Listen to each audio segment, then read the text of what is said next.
Hey, how's it going? This is a follow-up video for the Vevor diesel heater installation in my two-place snowmobile trailer. I said I'd do a quick follow-up video on the electrical components and how I cleaned that up and what I was going to do with that. So I'm just going to share that really quickly here. So from the previous video, a couple add-ons. There's a NOCO battery group 27 battery box. I mounted it on 7.5-inch pieces of 2x4 that are mounted to the trailer decking itself. Those are ground contact 2x4s. If you want specifics on what type of screw I used to attach the mounting brackets, go check out the previous video. But with the 2x4s mounted, this particular battery box has a direct mount option. There are 4 mount points in the bottom of the box. I just went ahead and screwed the box into the mounting brackets with 1-inch number 8 zinc-coated screws, and followed the same steps I did to attach the Vevor diesel heater to the mounting bracket. So for specifics on that, go ahead and check out that first video to get more information. I also added a switch, which you can see in the front.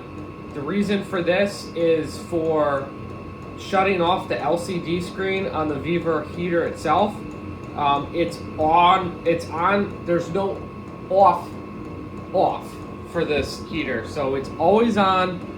There's always some type of draw, so I put a switch in here so that when I'm not using the heater, it doesn't draw, and therefore I can hopefully keep the battery maintained at a higher level than I would otherwise.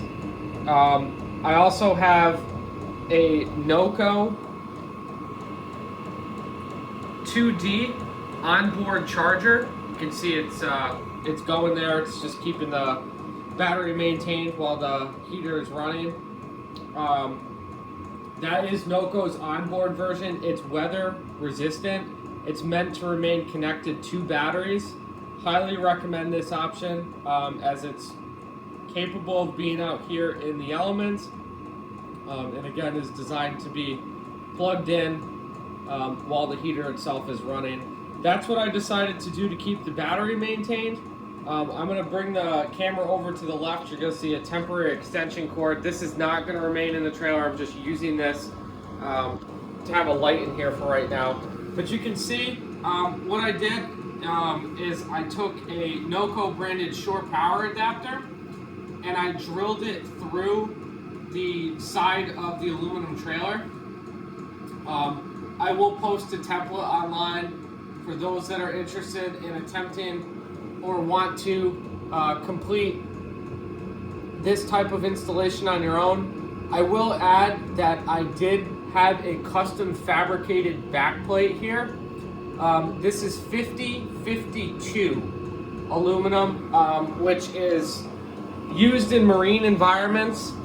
The backing plate is designed to keep the aluminum shell from flexing. So I wanted to make sure that I had some extra support in there.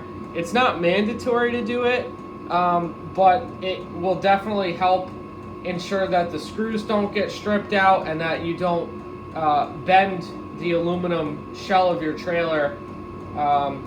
There's some other options that you could potentially do instead of this backing plate.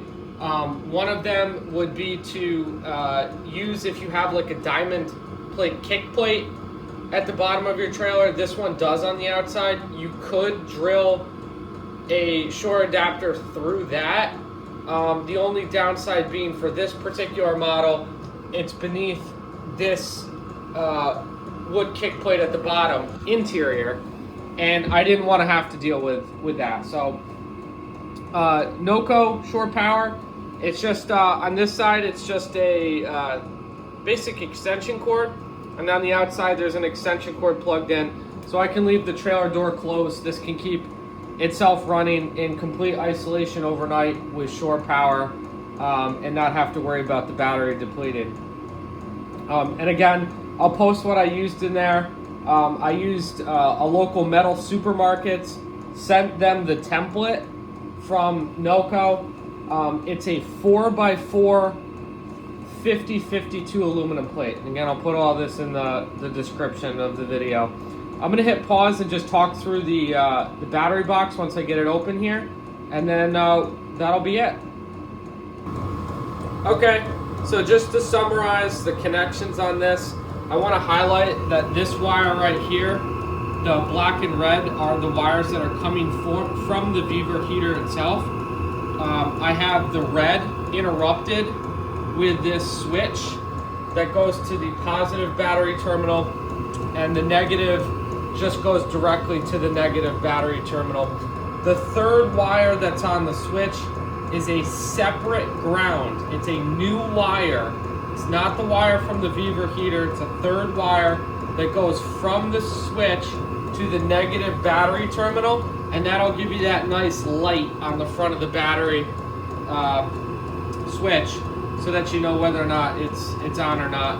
And it is illuminated when it's on, not off. So optional. You don't necessarily have to do that if you don't want to, but I do want to highlight that the posts that I use on here, they're the Marine deep cycle battery posts. The one on the positive battery connector is a 3/8 connector, and the one on the negative battery connector is the 5/16 battery connector. This particular kit has these wing nut connectors, and then all I did was crimp some ring connectors onto the ends of the battery wires, and connected them to the top with some washers and the wing nuts, and secured everything down. So that's the setup. It stays completely within the trailer. The NOCO charger, again, is just keeping things maintained. You can keep the battery topped off as long as it has shore power. There are some other options you could use, like tying the battery itself into the trailer wiring harness. That was outside the scope of my video because I wanted this to be completely isolated. My truck also has Pro Power, so I can just use an extension cord from the truck into the shore power adapter on the outside and be fine there. So just want to post this video, post the update. Everything is complete now. If you have any questions or are interested in doing this yourself, post some comments, and I'll try to help the best that I can. Otherwise, hopefully this helps somebody else that's thinking about doing this, and have a great day.